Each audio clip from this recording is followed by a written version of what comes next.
This is Sports Spectrum, the sports and faith podcast where we bring Jesus into the conversation.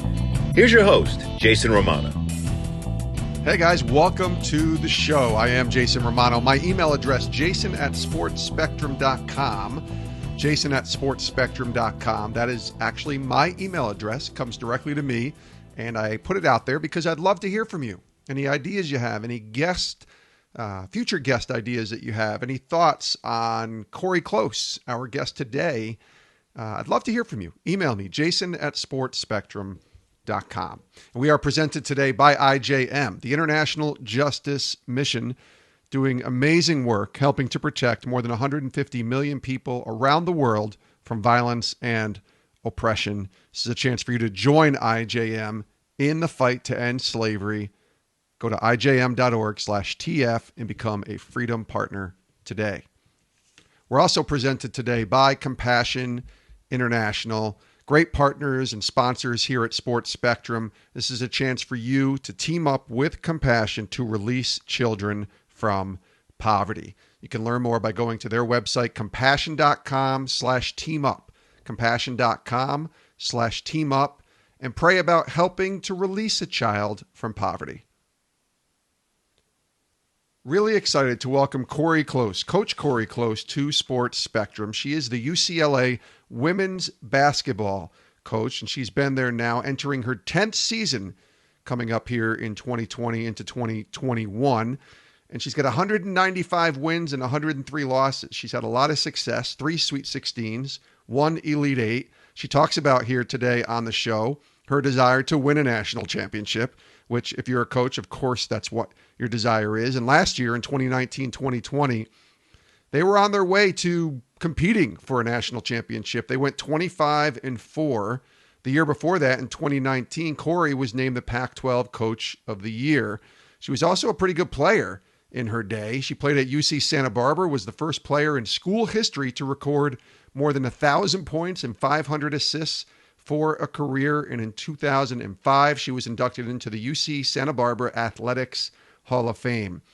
This is a really good conversation with Cori, who has her priorities in place. And she is really, really strong in her faith, but you can tell she cares about her players. And so much of that comes out in the way that she speaks about her team, about the people that she surrounds herself with, her village, as she calls it. Man, I took a lot of notes here. There's a lot of good stuff that comes from Cori Close, the UCLA women's basketball coach. I hope you enjoy our conversation right now on Sports Spectrum.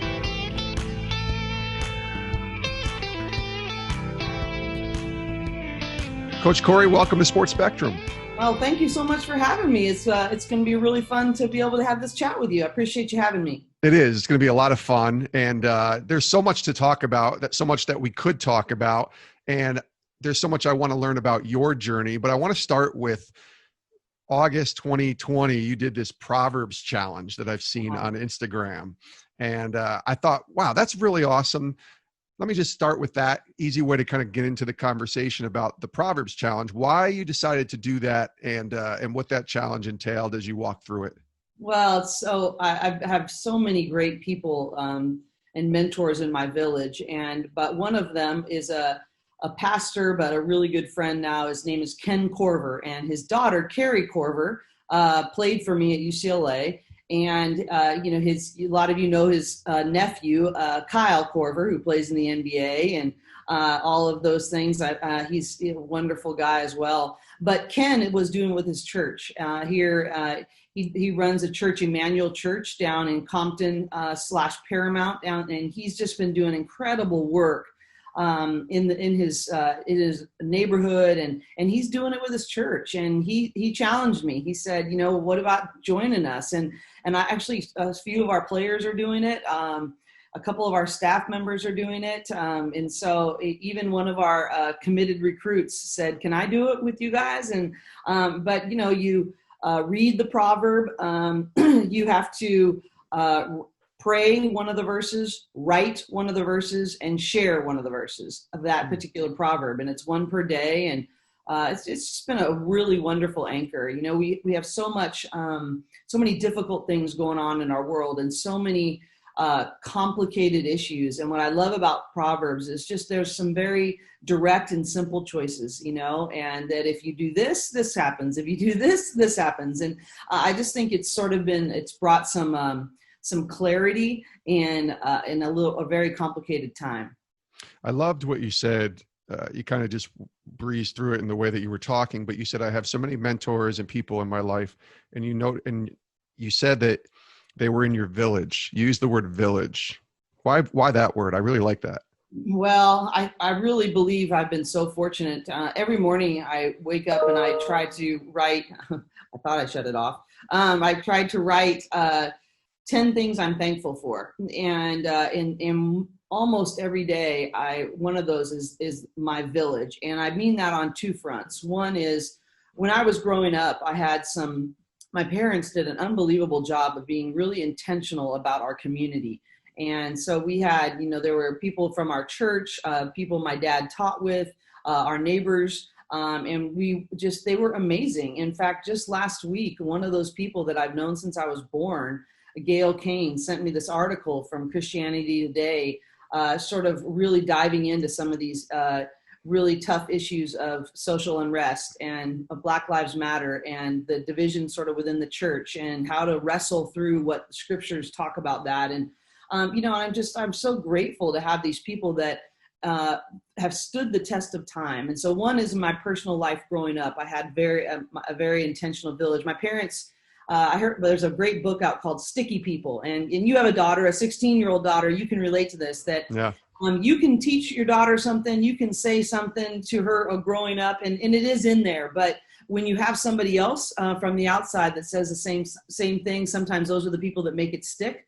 And so, I think my parents were really intentional about giving us some great sticky people in our village that could say the same things and the same message, maybe from a different perspective, and we could receive it better. Well, I feel the same thing about building a basketball program. I say it just like it takes a village to raise a child. I believe it takes a village to build a basketball program. And I have tried to be extremely intentional to have alignment in the people that we bring in to be a part of our village. Some were incredibly intentional and some were accidental. Ken Corver, I lucked out because I really wanted his daughter on my team. And it turned out that family has given and invested in me way more than anything I ever invested in Carrie.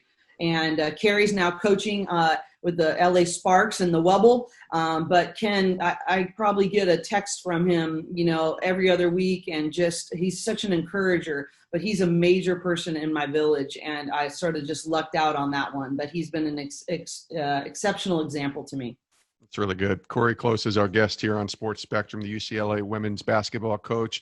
So this word challenge, we talked about the Proverbs challenge, but that word challenge has never been more evident in this year of 2020.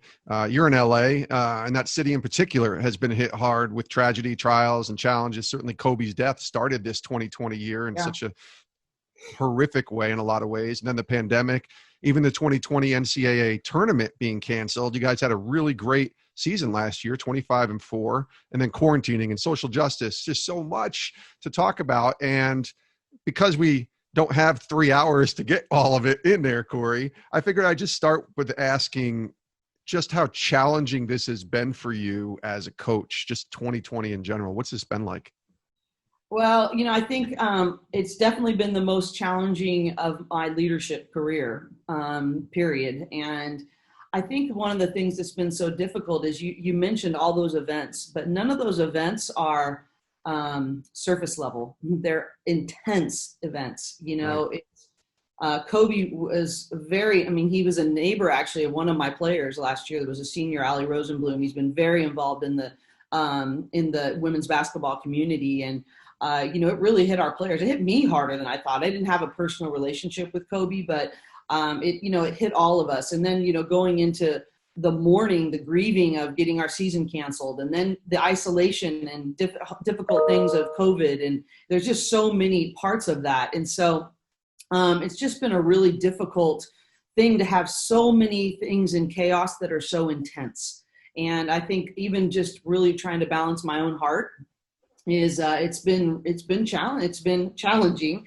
to try to keep any sort of levelness and balance. Even just yesterday, by the end of, I had my last thing, it literally ended at 9:00 at night. And I just was like, I went out on my back porch and I wrote in my journal just for just a few minutes, just trying to unload and say, God, you know what? This is a lot and I can't shoulder this in my own strength. And so, I think it's really hard to put into words, but intensity would be my number one, in depth. Because, my staff was sharing with me the other day about how when one of these issues of social injustice or, racial inequality comes up, it's they're especially my Black women on my staff, they said, it's not only me, I have to deal with it. I have to wrestle. I've got to really sit with God, and then I've got to do that with each player. And, these are long, these are difficult. It's so hard. And then, oh, by the way, when we are done with that, we have recruiting and scheduling and, all these other things that are going on. And so, I think the emotional and mental health and those kinds, that sounds very coined, but I think they're real. And that's been the biggest part is trying to just really love with a genuine spirit and pour out appropriately, but also figure out how you're going to get refilled so that you can be steady and persevering for the long haul. One of the questions I like to ask different people, and especially coaches, is the good. So what is the good that's going to come out of this? Because there's so much negativity and so much pain that is clearly in effect with so many. What's the good that you think might come out of this? Well, I think that's the wonderful part about our faith, right? I mean, that that he who began a good work in us will be faithful to complete it. I mean, that all things work together for good for those who love God and are according to his people. I mean, another thing I've tried to do it's really my own heart, is I've tried to write 10 truths or 10 anchors that I know to be true about God. And, you are my provider, God. You are the one who's the lifter of my head. You transform, you redeem. And nothing escapes your notice. Those are, and just reminding myself, I'm so thankful for a God that knows we're going to forget. That's the whole theme of Deuteronomy, is that remember what you forgot. But he just expects us to be disciplined about continually remembering. And so I think that's been one of the things that I think there's a lot of actually good things, because but I think they're couched in a lot of hard things. And isn't that sort of how it goes sometimes? I always ask my recruits when I'm in their home, I always say to them, tell me about one of the time in which you're most proud of your growth. Tell me a time in your life that whenever it was that you are just really proud of how you acted or how you grew. And never, and I've been doing this 27 years, never has a kid come back and said, oh, when I went to the movies one day. What they say is, and I do it in front of their parents on purpose, is I really struggled in this. I had a real disappointment. I was really a very hard obstacle in my life, and I overcame it. And this is how I did that. Well, I think that there's such depth and meaning to that, right? And I think that there's been opportunities. I also think, I think about the people in my life and my village that I referred to earlier. One of the reasons those people are in my village and I trust them so deeply is the way they've shown up on some of my hardest days. And as much as I don't really like the hard days, it's an opportunity to really show up for the people around me. And, and I think that knowing that that's an opportunity to love them in a deep way, of one that will stay with them for long after the ball goes flat or anything else, that they were going to remember that we love them well. And, honestly, I was talking to my associate head coach, Shannon LaBeouf, last night, and she's a believer. And I said, we just have to love them and love them and love them and love them until they ask why. And I think when people are hurting, I don't wish that on anyone, but there is an opportunity to do that in a light-filled way. So, and I think, my hope is that the church is going to really step up and show out. That's my hope. I definitely think they said they will know we are Christians by our love. And that's really my hope. And I think we got a little ways to go in that, but that definitely could be a silver lining. Love sounds great, and I think it's awesome, and I'm all in with you. But I know as a coach too, it can bring out some tough, maybe bring out even the sin, if you want to just say that. And especially for me, I've only coached on very small levels with my daughter in softball or coaching, youth basketball at our church, and I'm like, oh my gosh, I've discovered some things inside of me that I didn't know were there. Have you seen that? You said 27 years on this journey. I have to imagine you've seen some of that. Absolutely. Honestly, coaching has been a tremendous source of accountability in my life.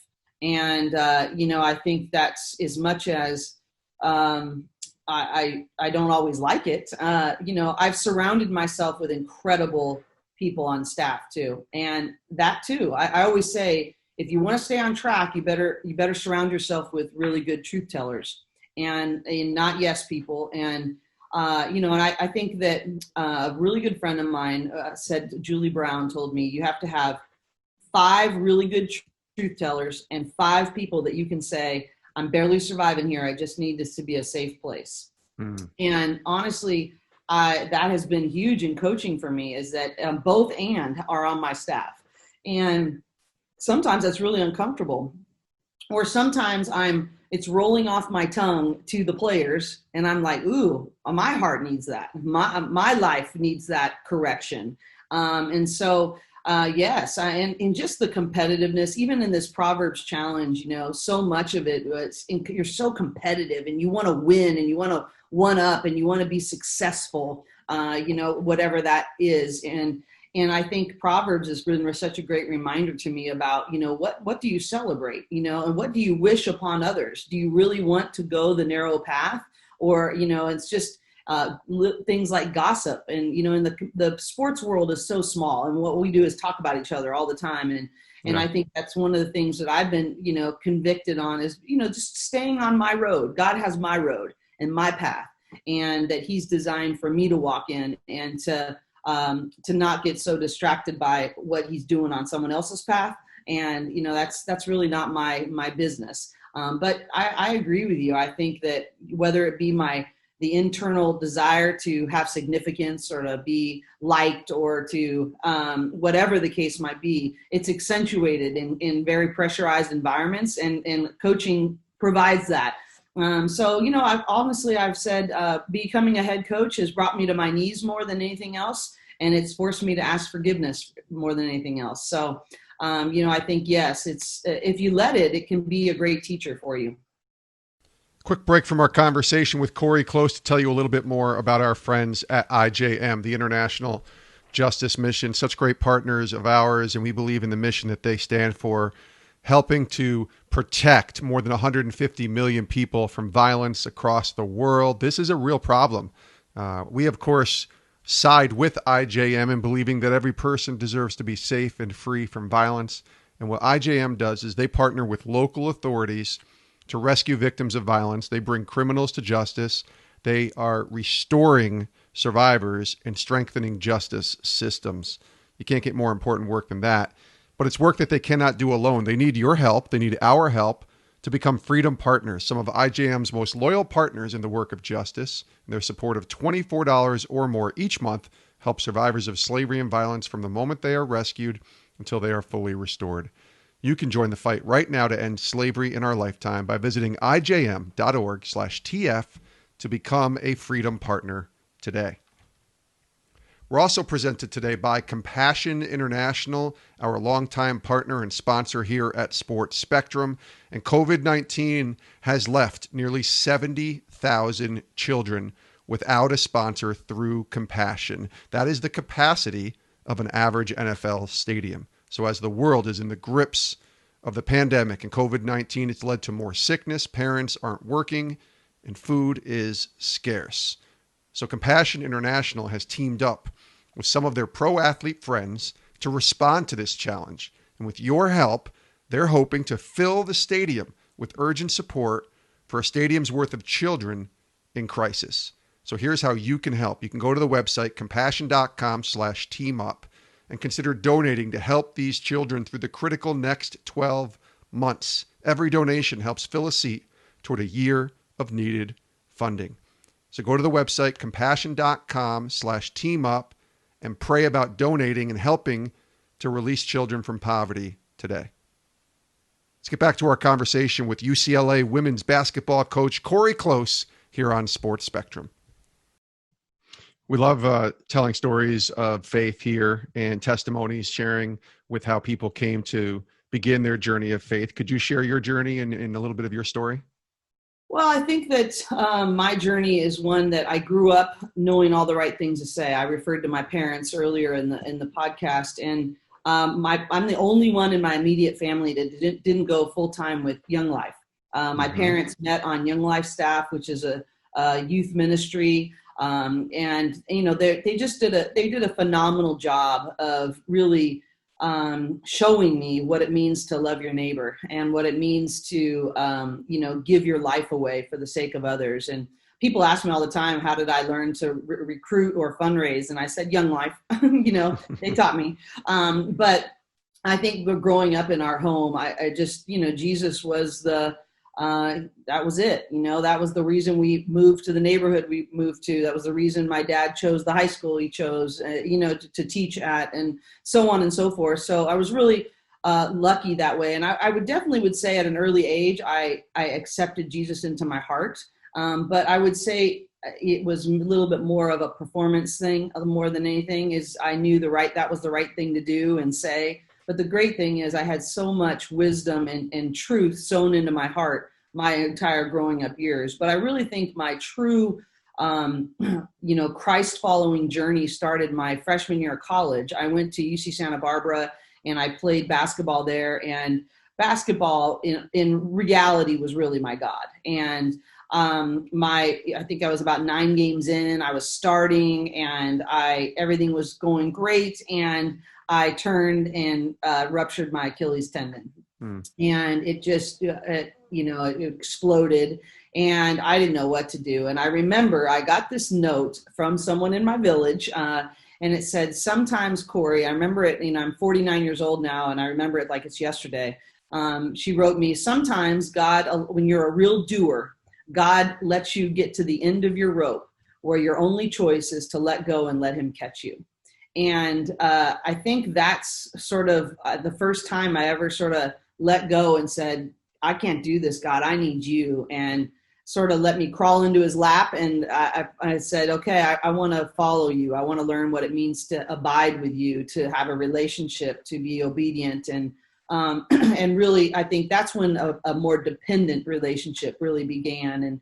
And I think that's sort of been my up and down journey ever since. But sort of my life verse is in Corinthians, where it talks about Paul asking him to remove the thorn from his side. And, he asked 3 times, and God says, no, my grace is sufficient for you, for my power is made perfect in your weakness. And so then Paul says, I will boast all the more of my weaknesses so that Christ's power may rest on me. And I think that's probably the beginning of me learning that, me being in perfect weakness is really my opportunity for greatest strength. And so I think that started my journey at that point, and I'm imperfectly following down that path ever since. I love that you say imperfectly too, because that's when we think we got it figured out, that's when we really need the big heart check, because I think that's when we're at a place. You talked about ego. I saw recently on Instagram. I think you said the quote was, when ego increases, improvement decreases. And that's not just sports. I think that's in our walks as well with the Lord, because when we think we have it figured out, or we have all the answers, and we point people back to us, I call it wearing the uniform of leadership backwards, which was my book. I said, that's when we get in trouble. So can you share a little bit about that process and ego getting in the way, especially on your journey? You said it's been 27 years and kind of up and down a little bit. Yeah. I mean, I think, I want, even this morning, I try anytime before I speak or do anything like that to read Psalm 51. And, and what it does is it brings you like, here's who you really are. And here's what you really need to have God do in your heart. And then at the very end, it says, oh, then I will open your lips and you will declare my praise. And I just think, I'm susceptible every day. Every day I'm susceptible, is that I want to win a national championship. I want to be the first to do that. I want to I want to be seen as a good coach. I want to be seen as impactful. I mean, it's those things that's, defining yourself by the world or not, but I can't lie and say that those aren't temptations for me. Continually, I didn't have victory in year 9 and never dealt with it again. I think it's probably one of those thorns for me, right? That I say, God, take that thorn. I don't want to want that, and sort of asking God, Lord, help me in my unbelief, and I think it's resetting your mind every day. It's like manna, right? You can't carry that over. You've got to just say, God, I need you to reset me today again. What defines my day? How do you define me? I think it says that. It says mindset. And, I think that's really important. It's not mind hope. It's not mind maybe. It's not, you have to, there's a active part in that if we want to have that kind of perspective. And there have been plenty of days. I mean, in this pandemic, there have been plenty of days. Yesterday was one of those days for me. And the fact I just was wrestling, like, being a woman and leading in leadership and in a world that is pretty dominated by the success of football and men's basketball. And it never has that been more prevalent than the decisions that are being made right now. Yeah. And it's the reality in which we live in, but knowing that I work just as hard and, and then in the midst of, then everything that was happening yesterday was sort of my gut check of lament, and I'm not saying that's a bad thing, but Lord, why does it have to be this way, And so, I think that's this side of heaven, right? I mean, I always say life outside the garden is no joke, right? I mean, I think we're not going to be complete. He doesn't say he's faithful to complete it now. He's faithful to complete it for eternity. And as much as I really want there to be more comfort, I just don't think that's what we're promised here on earth. And so I think that wrestling between flesh and spirit is probably what keeps us humble, and really holding my life up against the scriptures and what Jesus did and brings me to a place of humility, but that's never fun. Cori Close is our guest on Sports Spectrum. We have a lot of people that listen that are coaches, that are athletes, that are people of faith who are in the workplace. And I used to get this question a lot. How do you live out your faith as a believer at a place like ESPN? Because it's obviously not a Christian organization. It's a secular world. And I wonder for you, as you've been a Christian for a long time and you've been coaching for a long time, kind of how you balance that, how you navigate through that, because you have to be careful. Obviously, you don't want to ever force anything on anyone, but you want to be true to who you are. So how do you kind of balance those? Well, I think it's never been more challenging than it is right now. I think because it's my anchor. It's what makes me go. It's my purpose. So to not say that is to not allow people to know who I really am. Right. Yeah. And at the same time, I think one of the things, just like wanting to be significant for in basketball and to be thought of in a good light, the same thing can be true as a Christian. I want to share Jesus so I feel better about myself. And the reality is that God doesn't need me. He wants me to come and serve and be a light and to join him. But I think one of the things that changed in me, I remember I actually lost I had one of my best players I've ever coached. Her name was Erin Busher, and coached at UC Santa Barbara. And she left Santa Barbara after 3 years, every accolade you can have. I mean, every accolade you can have. And she went to master's college and for her senior year. And I thought, it was on the ticker of ESPN. We were a top 10 team at Santa Barbara. And here my really strong Christian kid who's kicking butt is now leaving to go to the master's college. I felt like I failed. That was a direct, and I had to really wrestle with that. And she actually was very gracious with me through the years. And she ended up having a long professional career and met her husband, who's a professional player in Greece and his walk. But she had to her and I had to even have a conversation about this. It's not about you. It was what God was doing in me. And I thought to myself, a lot of what I was all wrapped up in was I was having to do all these things for the kingdom, and I was going to have to do all these things right. And that those were a reflection. And I think I think God's changed that in me, and just be like, you know what, I need to love people right where they are. And I need to I need to trust God with this. And it is not my job to convert people. It is not my job to convince. My job is to, act justly, love mercy, and walk humbly with my God, and to be prepared to give an account for the hope that lies within me. But I don't feel the pressure anymore I just got to go and I got to have this impact on the kingdom. I got to talk about it so much. I got to worry about walking in holiness the best I can. I got to work on abiding in the vine. I've changed my prayers so much. I've prayed that God, make me a fruit bearer, make me just that it's out of my abiding in you. Francis Chan talks a lot about that that he speaks. And I just have said, make me a fruit bearer. I was really influenced by Bob Goff and his Everybody Always. And he talked about becoming love. I'm not going to go and have this exact strategy. God, I want you to make me, you are love. And the more I abide in you, help me to become love. So this is this organic outpouring into other people. So that's the other thing. I just pray that Lord, help me to become love. And, you can't hold people to standards they don't have. So, I think sometimes we do this as Christians, that we get really mad and judgmental over people they don't have the standards that we have. They haven't declared Jesus as Lord of their life. They haven't declared their scriptures as their truth. That doesn't diminish what we believe that the truth that they are, but we can't hold them to standards they haven't declared. And I think that sort of freed me up to say, I just pretty much talk about it when I have an opportunity in I statements. This is what God has done in my life. And we have a phrase in our program with our players that all of you is welcome here, even if you disagree with me, even if we don't know, but all of you is welcome here. And we're going to create an environment that it's okay to have disagreements. It's okay to be very strong in our convictions in different directions, but we're still going to find a way to love each other anyway, and to love each other deeply and to love each other well. And I think that's our constant challenge. But I really don't think, I think once I let go that it's really not about me. It's really not about me. And my job is to not hold them to standards they don't have for themselves. And I think that really freed me up in that environment. It doesn't make my desire to share Jesus any less. It just makes it not my responsibility or my definition of success.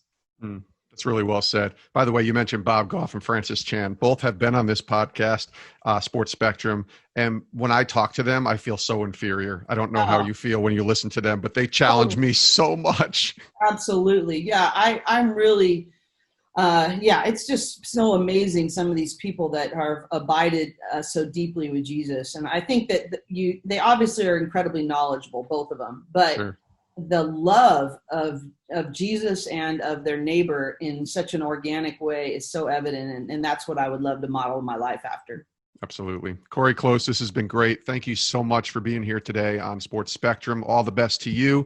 And let's get you back on again sometime. Thanks for joining us. No, thank you so much for having me. Good luck to your daughter with volleyball and all the uncertainty there. But thanks for shining your light and your sphere of influence, and for being faithful to our Savior. And many thanks to Cori Close, the UCLA women's basketball coach, for joining us here today on Sports Spectrum. I really enjoyed talking to her. That's the first time I've ever had a conversation with her, and she's awesome. I mean, she's got a ton of wisdom. The way she loves her players, the people around her, it's inspiring to me. I took a ton of notes on my paper here with my show prep, and I hope that as you guys listened, you took a ton of notes as well. Cori Close, UCLA women's basketball coach. Many thanks to her for joining us here today on Sports Spectrum. You can give her a follow. She's on Twitter. She's also on Instagram. I like her follow on Instagram a lot at Coach Cori Close. And let her know. Send her a note. Send her a tag, a message, whatever it is on social media that you do. And let her know that you heard her story here on Sports Spectrum. Thanks to Cori for joining us today. We also thank our partners, IJM, the International Justice Mission. Check them out at ijm.org/TF to become a Freedom Partner, ijm.org/TF